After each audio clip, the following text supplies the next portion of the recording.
नमः।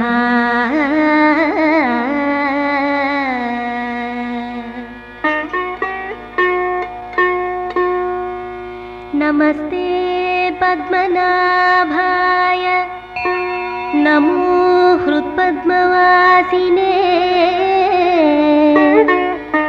नमस्ते पद्मनाभाय नमो हृत्पद्मवासिने। पद्मासनस्थदेवाय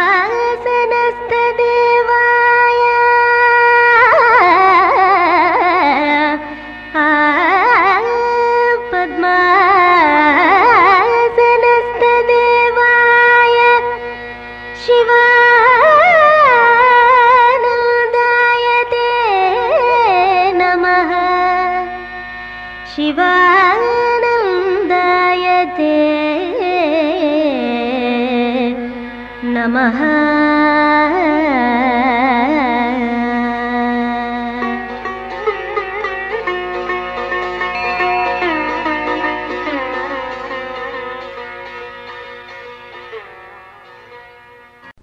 Respected faculty, learned faculty, dear young students, good evening to you all.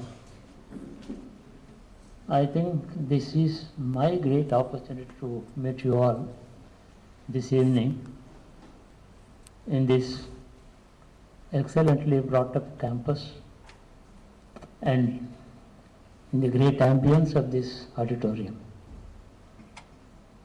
An old man is always happy to see young boys and girls who are equated in his mind with his own grandchildren. It's a great thing, pleasure. As this adage goes, people of my age can only think of the past and dream about the future. A man who thinks of his past is called old. A man who thinks of his future is young. That's the adage.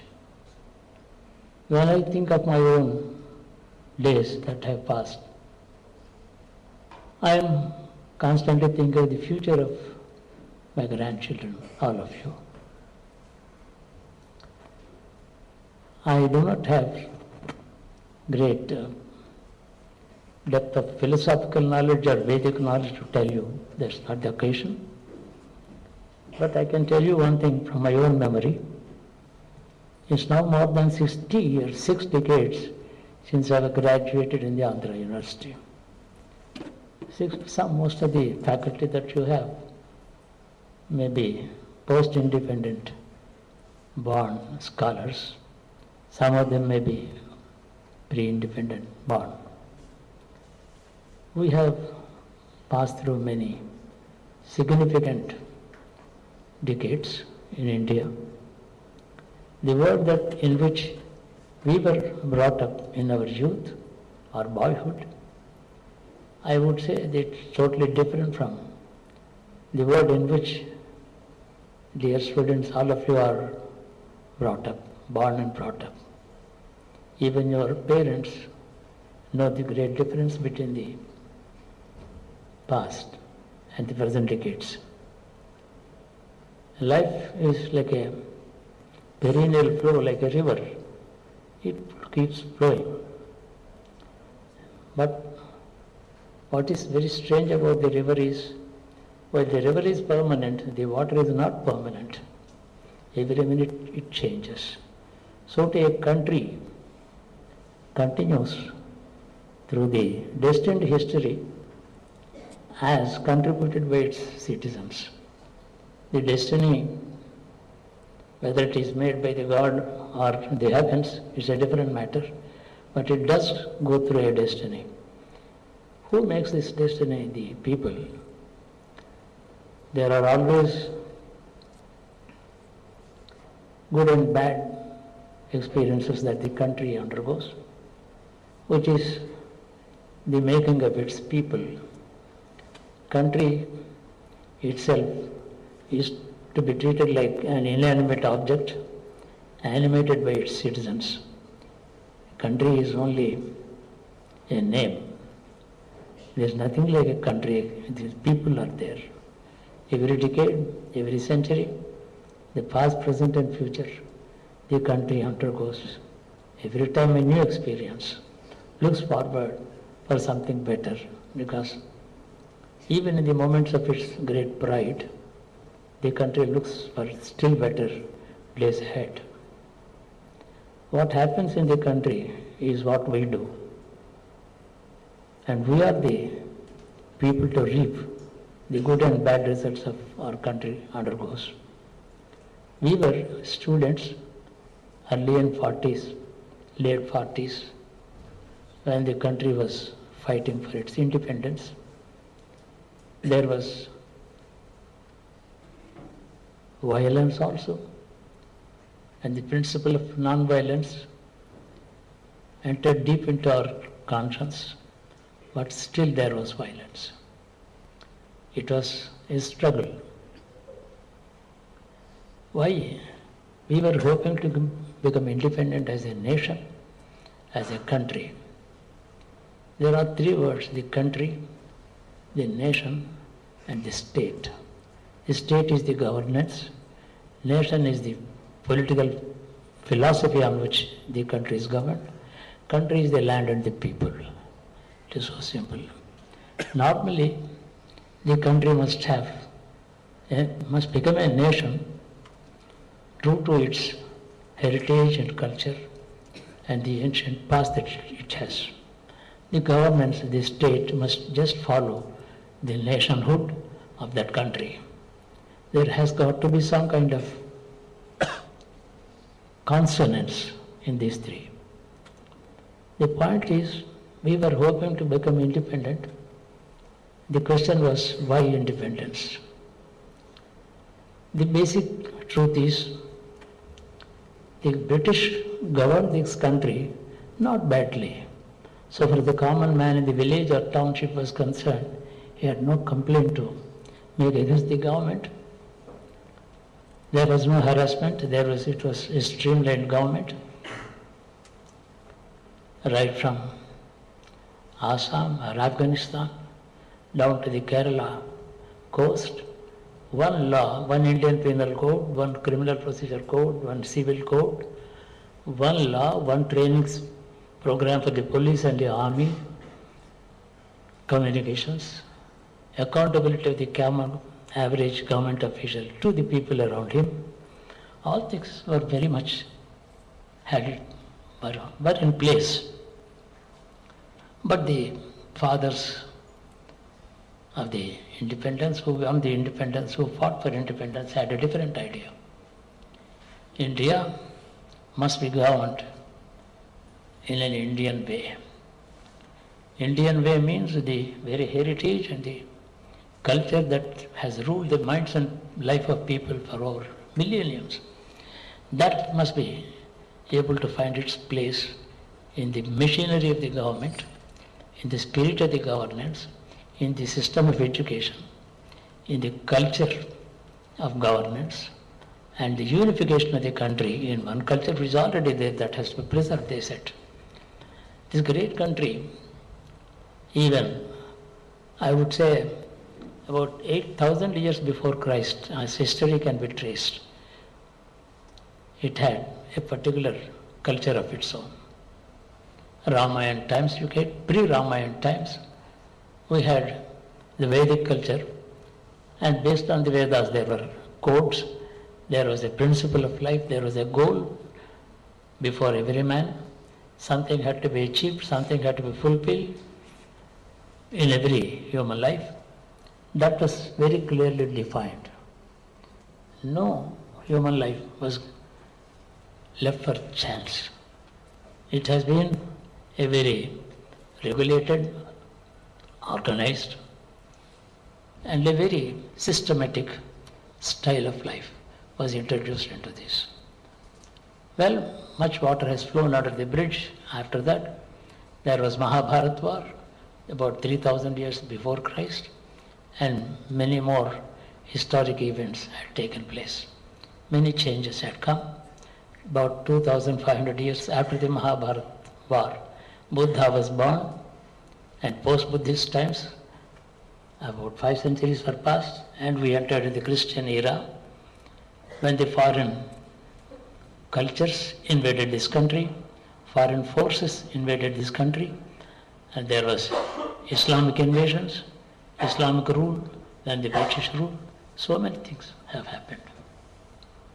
Throughout this eventful history, what had happened to the ancient culture of this land, that was the question that engaged the minds of thinkers in this country. Was it good? Was it bad? If it was good, why not continue the imported culture? Why not be happy with that? Or if it is not good, we should be independent. What should we do? What is to be done for this country, for the people?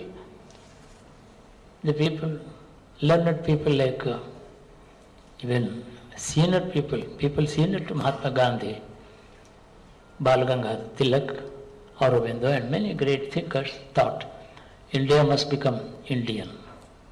It must free totally from the foreign influences. Although interaction with any other country, the rest of the world is most welcome. It should be a comity of nations. We should become one of the richest, classically richest, culturally richest member of the international community. And how to achieve all this? It was a very great, big question. But so it so happened, circumstances, events overtook the people, thoughts of people.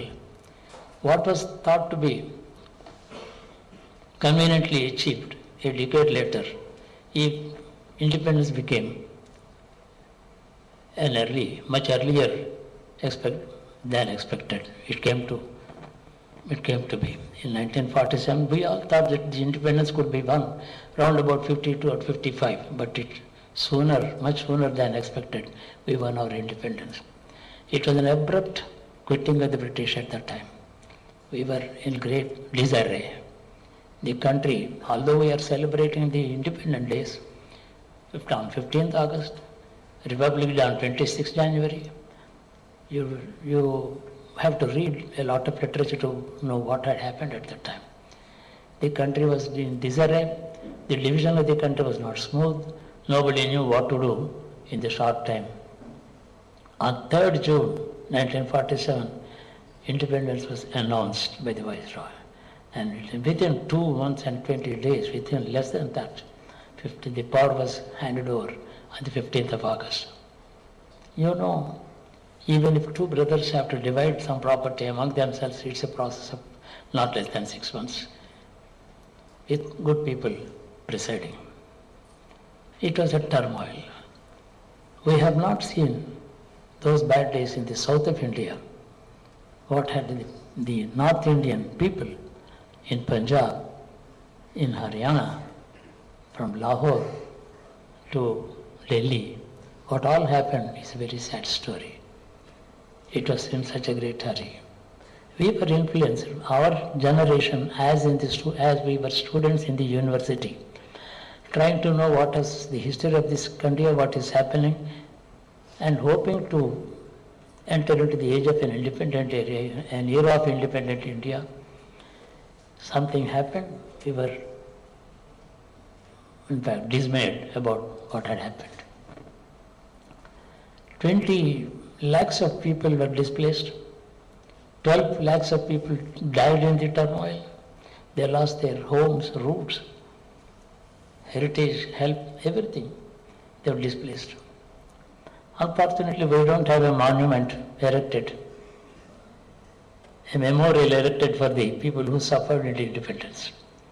But this is the background in which my generation had grown. We were hoping to get into an India that was independent. It would be a country of India, nation of India, and a state of India. But it did not immediately happen. Nevertheless, India has survived as a country, survived as a nation called Indian Republic. And now we have a system of governance which is not totally Indian, not totally foreign, not totally planned and with a clear strategy.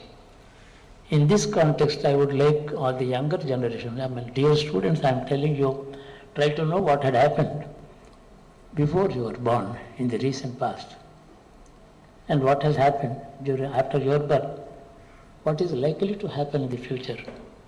Well, you are bound to take an excellent top-class degree from this august institution, which is manned by excellent teachers, a beautiful campus. But the big question is, what had happened, what should happen now, what ought to be done by us. That is, I would call citizenship.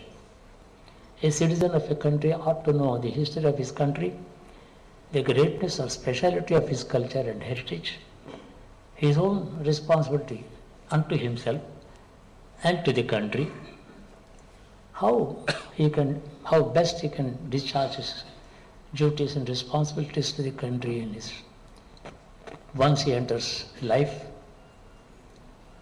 and what ought to be done for himself and for the society around. Before that, one has to take a look into the recent past and the distant past also. Here comes the importance of the history, ancient history, medieval history, recent history, and so on. That is called a responsible citizenship. Otherwise, it's a carefree citizenship. Whatever might have been achieved by the man academically and professionally later, I don't think he may call it a successful life, but not an excellent citizenship. Excellent citizenship is totally different from a successful career and life. This is, today I must tell you, my honest feeling is that is totally lacking in the country today. A few people know what had happened and what ought not to have happened, why it happened, what ought to be done, and why and how we should achieve the real goal, making India as a true India. We are bound to prosper in life, individually speaking. We can have, I wish every one of you, I am sure you are getting an excellent degree from this institution. You will be doing your post-graduation, you will be doing your PhD thesis, you may be great academicians, you may be great engineers, you may be managing directors of companies, chairman of many firms, things like that. They are all not undesirable, they are desirable. You have to plan for it definitely. But that's not all, the be all and end all of life. Life is much more valuable than material achievement. In fact, material success can be there even without education, without technical education. There are people who are making their livelihood by pulling a rickshaw or running a small shop, petty shop, rearing the children. He is quite peaceful, happy. You can't say that his life is unsuccessful, his life is not a failure. Life is not to be defined in terms of any material prosperity. Well, how much of awareness we have about our country and brothers and sisters? What are the problems that the country is beset with today? What is my role? This is kind of a living, lively, active, dynamic citizenship is most important, I would say.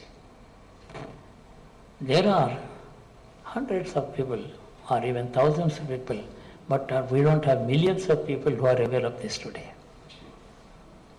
It has to be that we cannot expect the poor man who is eking out his livelihood by labor to know all this.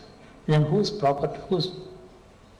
responsibility is it? It's yours and mine. That way, India needs sensible, responsible, dynamic citizenship today. I want you to enjoy your life in person, as a person in your private life.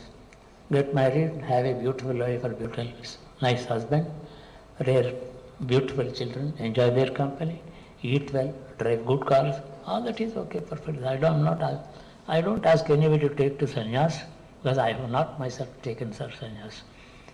I always feel I am one of the masses. I always feel in introspection, what did I do? What should have been done? How much more could I have done? How much less I did than what I could have done? That is introspection. This way, the goal of the Hindu India is to see that every individual grows to be a total human being. Being a total human being is to avoid coming again and again to this human life. Once a human being has become a total human being, there is no need for him to come back again and again. He has achieved his goal. The very goal that is defined by the ancient seers and learned men of this country who lived more than 10,000 years ago, they knew, they have investigated this world, creation. They knew all about the planetary system. They knew all about the making of the creation, origins of creation. Not only that, why the creation, they had known about it. That was not a work of the laboratory. That did not depend on instruments. That they had no textbooks. They were the authors of textbooks that was to be found out while learning. They started from the scratch. That kind of a learning of this country, I tell you, is exclusive to India. There is no parallel in the world to this. This great truth has to be realized, appreciated, and then this start thinking. I have met many people, in fact, I was given some opportunity to meet with the students and staff in American universities, Alabama and such universities, and New York also. They were, in fact, very good. The universities are very good. System of education is truly serious. There was nothing but education in the university. We may have many diversions, but there were no diversions. Although the students were enjoying their life very well, but they were serious students. They are serious students. Many American students were extremely curious about knowing the past of India. I was surprised about their curious and intriguing questions sometimes. To answer their questions, one ought to be very learned, thorough about what he is speaking about. One ought to be knowing fully well the subject in which he is being asked to speak. They would test your knowledge about India as an Indian. They would ask such searching questions that would reveal your ignorance or knowledge about your own country. You cannot protect yourself and cover up yourself by a patchy knowledge. This kind of time, I think, has now arrived. Maybe at the dawn of independence, our leaders, our thinkers, our scholars were very busy making the constitution, launching a system of governance in the country, and start the new India. That took all their attention and energy. That was about not less than 30 years. Well, in 1947, born India became a running India after 30 years. Not easy. It was about early 70s. We were still groping in the dark about certain questions. What to do about this? What to do about that? Questions were staring to our faces at that time. Poverty, unemployment, system of education, accountable governance, and equal opportunities to all, getting rid of certain bad practices of the society like untouchability, how to make the citizens feel equal, how to make all the people truly belong to this country as their motherland, how to make people feel at home without depending on something from outside, how to adjust with the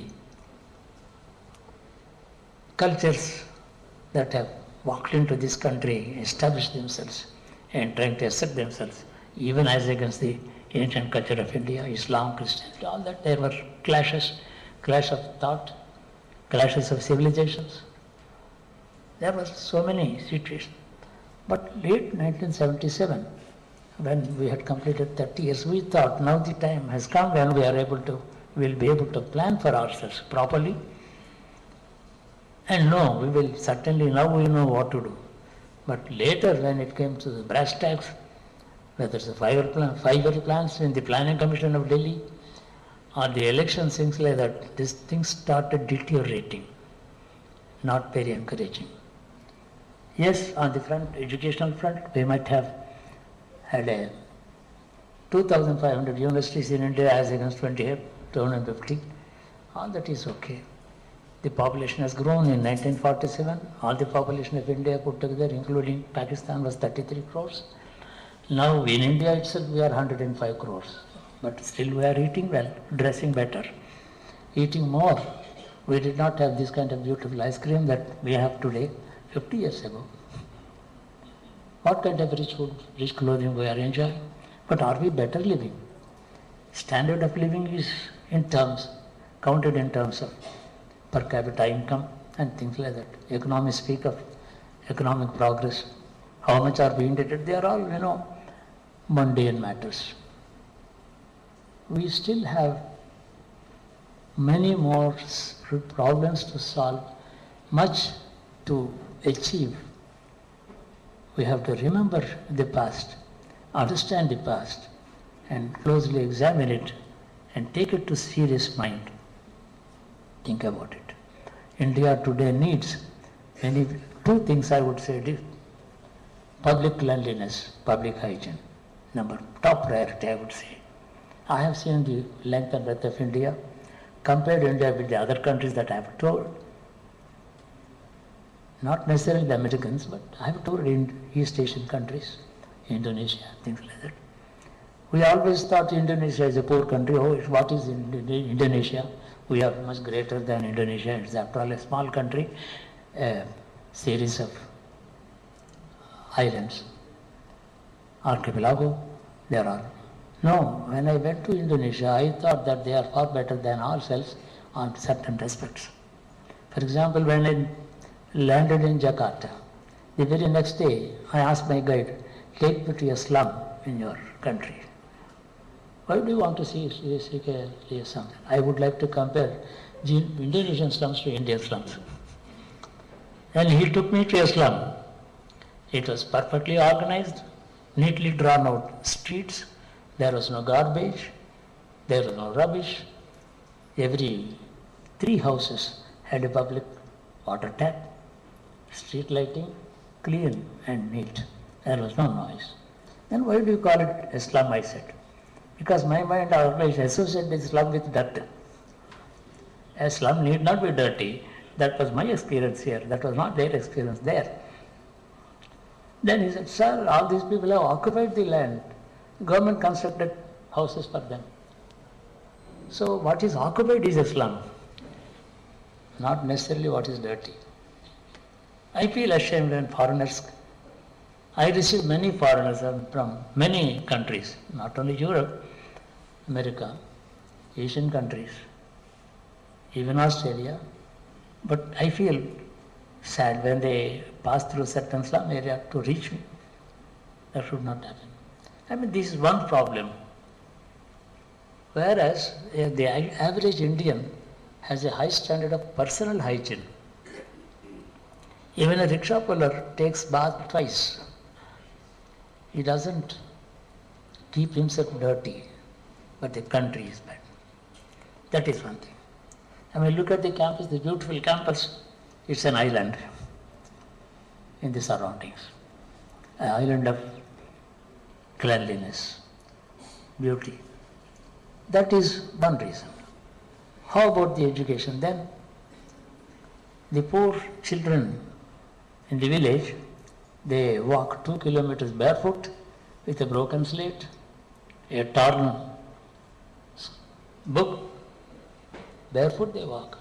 And what do they find in the school? There is no teacher or half a teacher or a quarter teacher. And nothing, no facility. Look at the other side in Visakhapatnam or Hyderabad. The rich man's child is paying 1.5 lakhs a year for play school. This is the disparity. Can we ignore it? Can we neglect it? What should we do about it? This is very serious topic. I mean, when we are facing a problem in our own household, we sit up, think about it, worry about it, worry others also about our worries. Sometimes, what are we doing about this? Look at this one strange thing, disparity. Opportunities. What about the poor people? They are drinking themselves to death. Habit of drinking. Is there a social reform? The government are selling the liquor. Government think they are getting revenue because people are drinking. There is a commissioner appointed to increase the sales of liquor. And we celebrate Gandhi's birthday tomorrow on 2nd October. We garland Gandhi, but we believe in selling liquor for better revenue. What is it that we are doing? I can roll out a list of 100 problems like this offhand. But these are the things that must engage, because most of the students sitting here are voters. They are going to exercise your vote here. I have not come here to speak of spirituality and moksha. That's not my topic with my young children. I want you to enjoy life, hold an excellent degree, PhD or whatever, go abroad, prove your mettle. I am sure an average Indian student is much more sharper than an average student of America. This is my experience. I am not exaggerating. I have seen universities, I have spoken to the people. They are only more serious about what they do. They don't waste their time. Recently I was there in America. My granddaughter asked me, Tata, why don't you visit our university where I had taken the degree 2 months ago in the convocation. I went there. I found the campus. My granddaughter told me all the story about the inception, origin of the country, who had visited from abroad, from Europe, from other countries, who brought up this university to this standard and things like that. And I had another 5 persons accompanying me. And after seeing all the institutions, she said, now I'll give you the best thing that you love to see, our library. She took me to the library. It was 8 floors, not less than, I think 30,000 except or something like that each floor. And what is the number of books? I said, 4 million, she said. 40 lakhs of volumes are stored in the library. And when we were freely walking into the verandas and up and down, walking inside into the library and handling books, no one objected. How come there is no God? People are not objecting to our visiting the library. Nobody is asking, who am I? I said, library is meant for anybody who is interested in books. He is welcome. How many librarians are there in this world? No librarians. Yes, is there a watchdog? Yes, there are some CCTVs or something like that. They photograph. They don't watch you, they don't suspect you. You are an honored visitor. I found hundreds of students spending their time silently. That is the kind of education institution they have.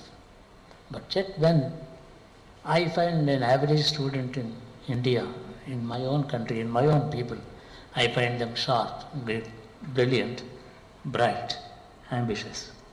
That is why an Indian student, Indian child is more lovable than any child of any country. There is some beauty about the Indian child.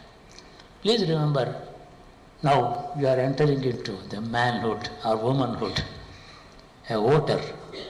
That's the high time that we forgot about the playful pranks that we spent on our time.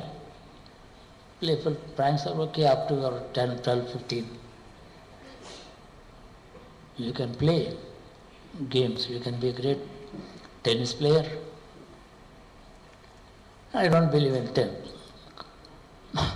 Some games which are engaging there, thousands of people cricket, I am not interested. I don't find it active. I don't find it dynamic. I cannot watch. I must admit before you, please pardon me for that. But you can play, you can enjoy life. But that, the inner man in you has to grow to be a full-scale citizen. This is the high time. We have to spend our time more seriously. I can tell you in 7 days, you have 2 days leave holidays. 5 working days is more than enough. And if you can spend about 4 hours or 3 hours of study in the hostel room, that's more than enough to get a first class. You don't have to work 18 hours a day. There is a lot of spare time. What are we doing with our spare time? Is it being just passed casually without any serious attention to any subject? That ought not to happen. I would like you to enjoy your youth, but at the same time, responsibly. Being a citizen tomorrow, I don't know, some of you may be chief ministers, some of you may be politicians, I don't know, it can happen, but if you become a politician, take your mind along with you, a mature mind to become a politician, not an immature, selfish mind. No, that is not the frame of mind that one ought to become a politician with. We have great potential. We are going to, in these 60 years, considering the progress made in the sciences and technology, we have made strides. We have walked on the moon. But how is the common man benefited by that? That's a great thing. Here and hereafter, here and there, our attention must be equally paid. Science and technology on one side, while driving a car, we are able to speak on the telephone to our friend in New York instantly. There's no time in between. Well, these things are great achievements. Your computers, now you have entered a computer age. We never had a computation machine with us at all. Even in the class tables and the middle, we used to book. In the lab experiments, only few books were allowed, local class tables. Sometimes they are not also allowed. They were strict. And then I found one thing. In the examination hall, there are no watchers in American schools, some of the schools. Because they don't need them. They have to be honest and clean. No student is suspected. Comparison. I want you to tour length and breadth of India. See India, study India, understand India. They are all brothers and sisters. There is no point in spending our time on a holiday in Singapore. There's nothing, it's a clean city. Well, what about India? I have made about 64 tours in the last 60 years to understand India. And I'm yet to understand India totally.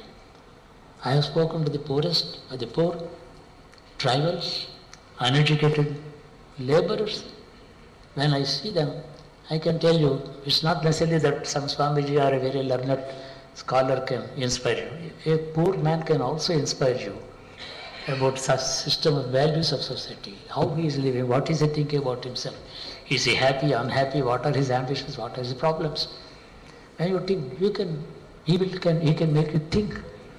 Arunachal Pradesh, for example, is a great place. In area, it is equal to Andhra Pradesh. Alphabetically, they are 1 and 2 in the list of states of India. Arunachal Pradesh. The border is China and Tibet. There are incursions. There are 27 tribes. And they claim their descendancy from Rukmini Devi of Krishna time. Rukmini was born there, they say. Yes, there are ruins. Bhishmanagar. How much of history do we know about our country? Our Ramayana and Bharat are not epics alone, they are our history. They have to be studied, read with a kind of eliminating what is exaggerated. This, I would say, please make use of your time more fruitfully, more purposefully, more beneficially. Time is very, very precious. And what is a complete life, a full life and things like that. 100 years need not necessarily be a full life. It could be totally inadequate, a failed life. Shankaracharya lived only 32 years. Can we take pity that he was short-lived? It was a complete life. He understood the very meaning of life, purpose of life, what is true about this creation, what is not true about this, what is misleading us, what is to be, what ought to lead us. All things is complete life. So one can achieve a complete life even within 3 or 4 decades of life. And one need not be proud of having lived 82 years like me. That's not an achievement. You live because you are living, because you are not dead. What is the great achievement in it? What have you done with these 82 years? The big question. It stares into my face every day. You are 82 now, what are you doing with yourself? They say. I am accountable to myself. Many questions come to my mind. So I have taken 45 minutes. Finally, I wish my dear children a grand and happy future, a great, wonderful, a career of pride.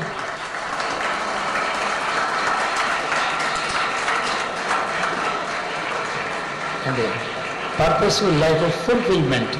I thank you all. Here is one Admiral Puri, who was commanding the Eastern Command in Visakhapatnam. He is here today. When he was commanding the Eastern Command, Naval Command, he visited you and take up the opportunity of meeting such people. They will educate you about many things about the defense of India, adequacy of India, adequacy of the defense, inadequacy of the defense, loopholes, things and like that. They will make you some, and you may like to jump into the army. You may get a commission, that is soldier. Thank you all very much. Namaskar.